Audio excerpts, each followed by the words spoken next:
Na turisticky populárny výhľadový drienok na juhozápadnom okraji Veľkej Fatry sa najčastejšie vystupuje dolinou Mača. My sa často túlame v prírode, ale za tradičných turistov sa nepokladáme. Občas vyhľadávame aj zákutia, kam mnoha turistu zavíta málo kedy, aby sme sa kochali aj málo známymi alebo úplne neznámymi úžasnými dielami prírody. Také skrýva aj skalnatý vrch Malinie nad dolinou Mača.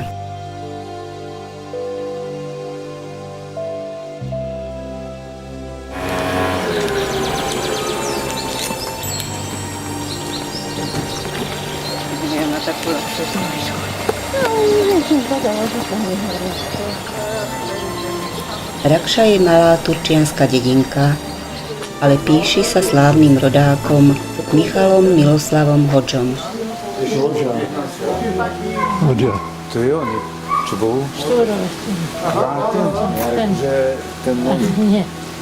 Martin, čo bol? Hodža bol synom mlynára a mlynský náhon je dodnes funkčný.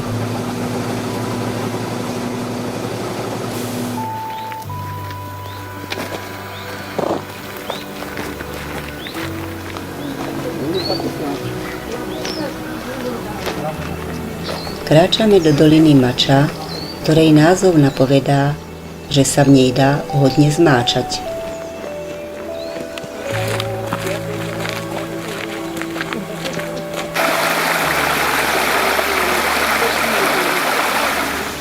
Aby sme ušetrili niečo z dĺžky trasy, na plánovanú hrebeňovku nastupujeme hneď po priblížení jej svahu k ceste.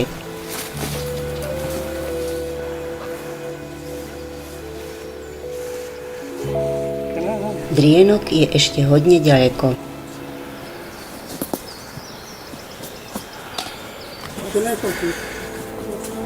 Vápencové skaly sa objavujú už tu.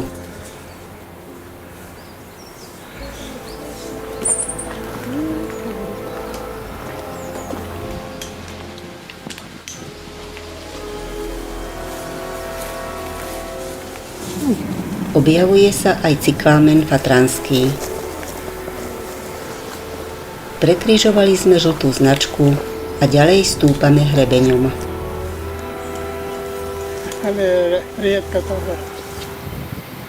Je to síce už okraj národného parku, ale likvidácii lesa napadnutého likožrútom to nezabránilo. Rúbanie zarástli vysokou bylinou, kde sa mladé stromčeky asi ťažko uchytia.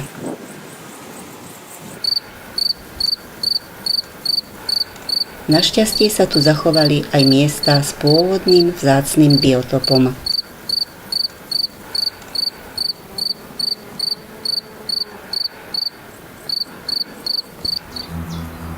Už sme vysoko nad dolinou. Ideme dole, ideme hore ešte, hej? No jasné.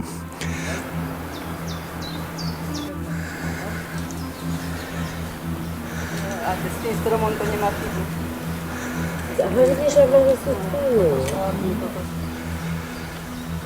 Stále stúpame.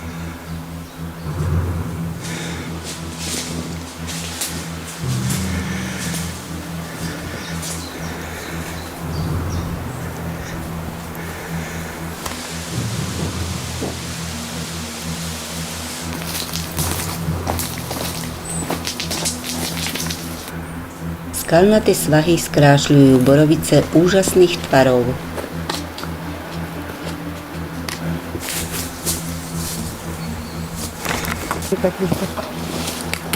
Podobne divoko sa tu tvarujú okolité vápence. Trpaslík. Hej. Áno, áno, áno.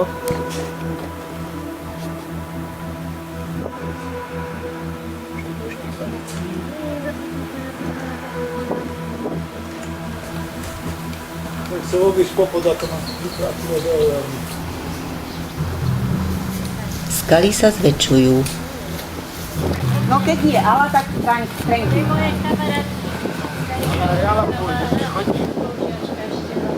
A vraj zadajte PIN kód. Ježiš, Franky, neko tam.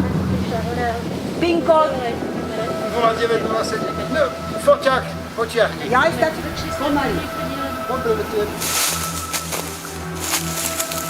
Hľadaný objekt je v strmom svahu.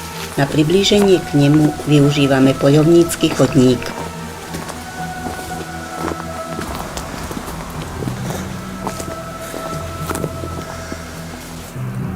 Svah je sutinový, nebude to sranda. No s Pánom Bohom. Hodníku, vieš sa. Hej, Dostali sme sa na terasu. ako z katalógu. Chcú nájsť nejaké to skalné okno a bránu. Prácne šplháme rozľahlým súťoviskom a hľadaný objekt nachádzame uprostred neho.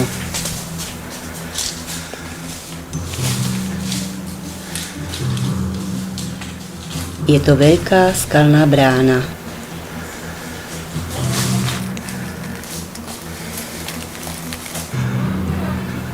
to je ako v Súrove.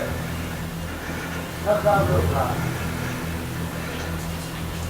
Brána je v skalnom rebre, križujúcom strmý svah. Bude lepšie. A potom daj to vidieť. Dobre. Dobili sme ju. Trápite tam spodať vôbec na toho?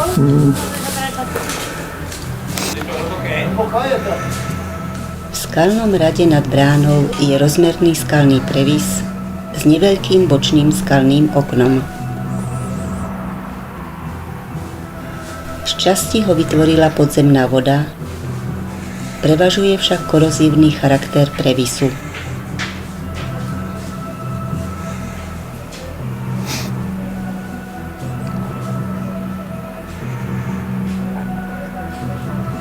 Áno, ale ja ho skryjem. Pamätná fotka tu bude obťažná. Aha, ešte máme ja čakať, čo? Aby sa nezala. Chvíľu nepadajte.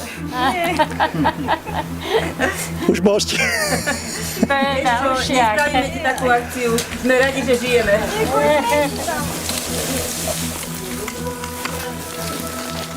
Skalná brána má rozmery hodné zaznamenania, na mapách ju však nenájdete.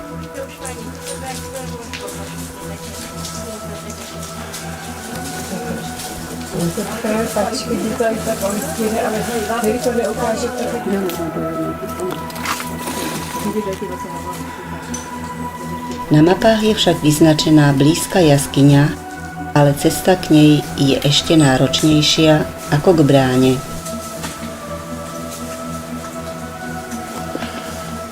Šplhá k nej len dvojica samovrahov. No čo je? Treba vyšplhať až do skál. Jej polohu ohlasuje netradičná skalná väža.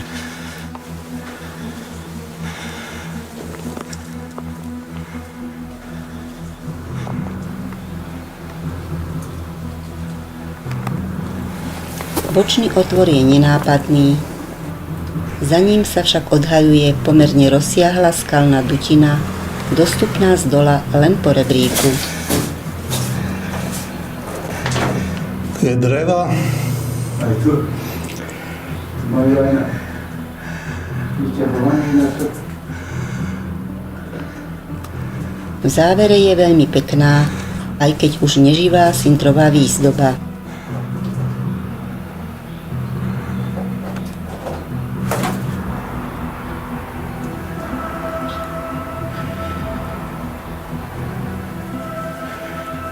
Aké rebra sú tam.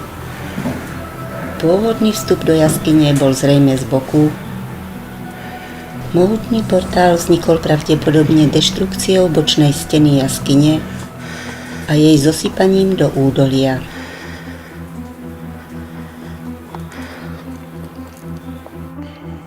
Predchádzal mu zrejme vznik previsu.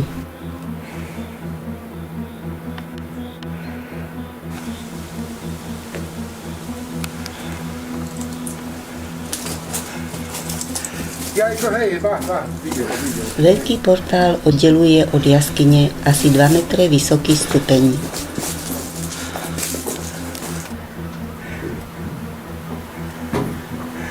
V súčasnosti je jaskyňa dostupná cez bočný vchod, ale ani to nie je najjednoduchšie.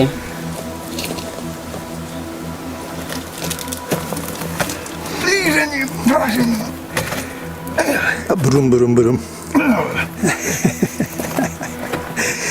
No veď, ale potom tie bobky sú od čoho?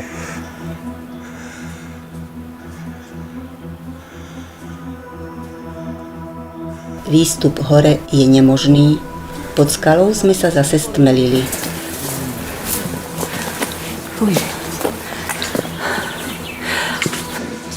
Všade naokolo je rozľahlé súťovisko, pokúšame sa stúpať popri skalnej stene.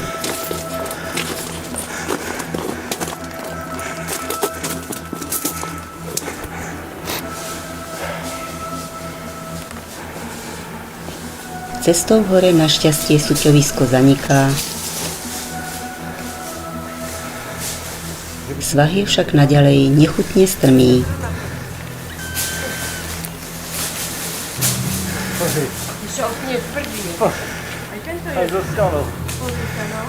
Adrienok je stále vysoko. Nie, no na nasušené.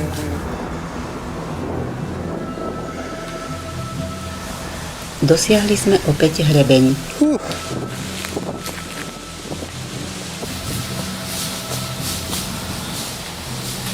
To sa odtrhlo, alebo čo? Aha, to sa odtrhlo.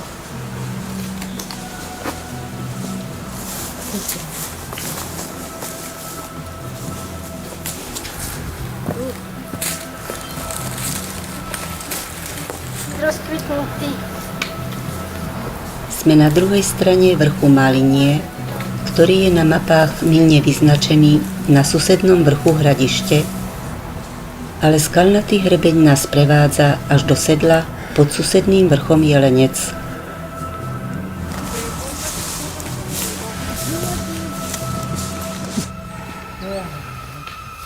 Na Jelenec stúpa svah nečakane strmo. Ty ma nie takto, to vymáš. Vidím. Aha. Drienok sa našťastie približuje.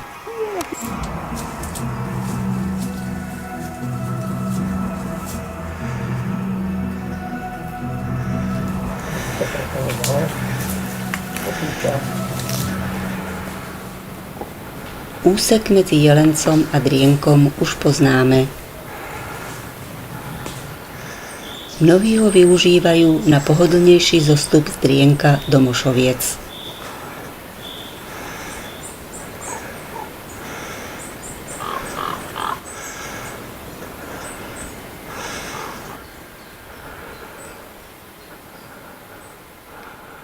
Výstup až tak pohodlný nebol, ale nakoniec sa Drienok poddal.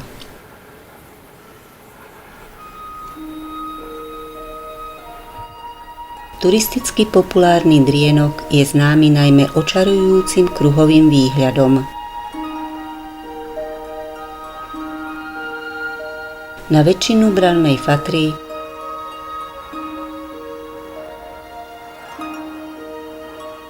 na neďaleký najvyšší vrch Kremnických vrchov Flochovu, ale aj na vzdialené pohoria a na Turčiansku kotlinu pod nohami.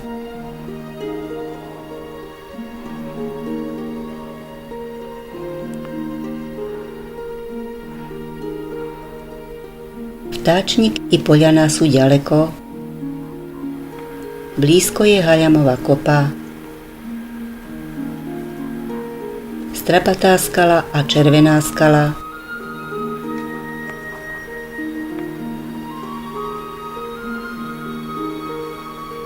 Chládkové úplazy.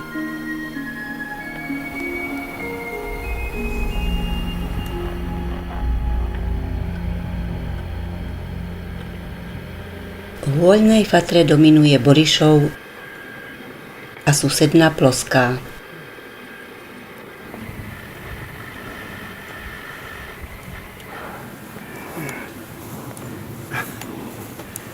Dnešný pracovný deň je na Drienku ticho.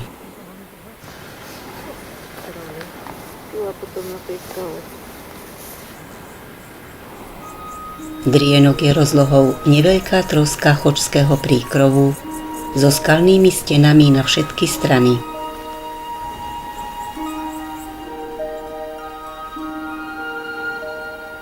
Zo severného okraja je netradičný pohľad na susednú Ostrú a za ňou Tlstú.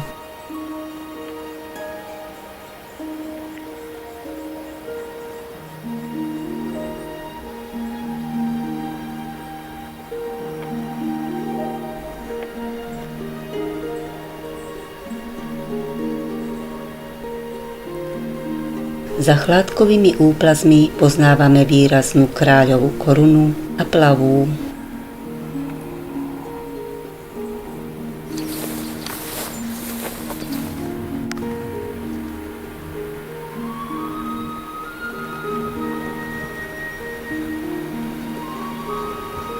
Po náročnom výstupe sme si na Drienku vďačne dlho pohoveli. Čo? Tak ti dám. No, to musím mať. A sa usmej. Ale nechcem tu žiadne vyschudlali, no to nie. Čaká nás dlhý zostup. Po tej modrej, hej? Jaskyňu objavujeme aspoň z diaľky. Skúsim to nafilmovať. Ja som to tiež priblížil a odfotil som to.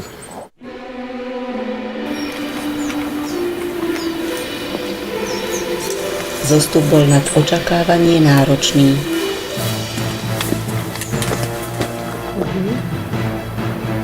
No a tam Tu pak tiež, čo sme išli.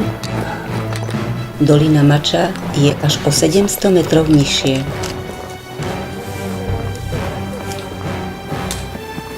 Úvod zostupu bol sutinový a strmý.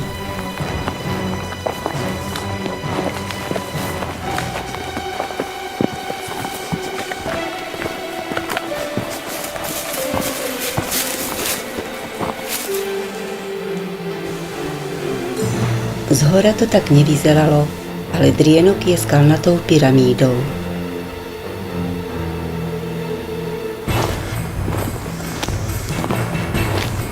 Vydýchli sme si až o 265 metrov nižšie v sedle pod Drienkom. Mača hodina. Kratšia hodina 3/4. Zostup do doliny Mača je už pohodlný.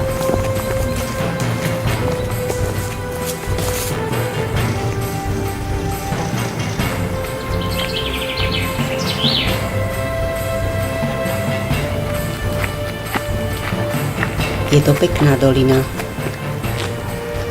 So skalnatými svahmi, svojskou studničkou,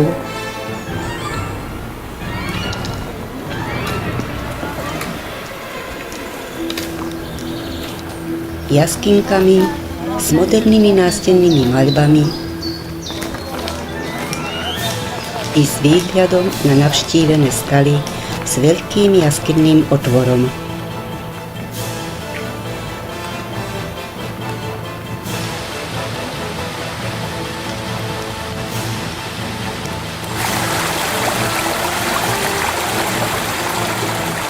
A Rakša je pekný horský potvočik.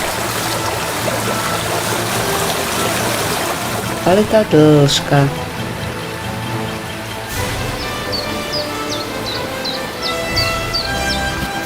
Nie je divu, že vidina piva bola stále silnejšia.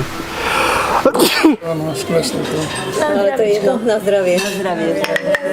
Na zdravie. Áno, Franky nie je zničený, ešte stále dokonca. A dokonca aj Kalo. Že si stál, že si schopný stať. Bye. Zdravie. Čaute.